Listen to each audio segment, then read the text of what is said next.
ये सीन कहानी का एक इंतहाई अहम और रूहानी मकाम है, जहां मसीही निजात के दरवाजे पर पहुंचता है, लेकिन शैतान उसे रोकने के लिए अपनी पूरी कोशिश करता है। आखिरकार वो लम्हा आ पहुंचा। मसीही अपने भारी बोझ के साथ उस दरवाजे के सामने खड़ा था, जिस पर लिखा था, दरवाजे पर लिखी तहरीर, खटखटाओ तो तुम्हारे लिए खोला जाएगा। इससे ज्यादा, लेकिन दरवाजे से पहले आसमान में शोर उठा, जैसे किसी ने जंग छेड़ दी हो। तीरों की आवाज, अंधेरा छा जाता है।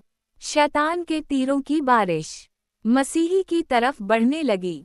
हर तीर पर लिखे थे जहर भरे अल्फाज, तो निजात के लायक नहीं, वापस चला जा, खुदा तुझसे नाराज है, तो गुनाह से आजाद हो ही नहीं सकता। उसी लम्हे दरवाजा खुला और एक शफीक शख्स, जिसका नाम विश था, उसे अंदर खींच लिया। दरवाजा बंद हवा और शैतान के तीर दीवारों से टकरा कर गिर गए। रूहानी पैगाम। शैतान के तीर हमेशा उस वक्त आते हैं जब हम निजात के सबसे करीब होते हैं, लेकिन जो दरवाजे पर दस्तक देता है, उसके लिए खुदा का दरवाजा कभी बंद नहीं होता।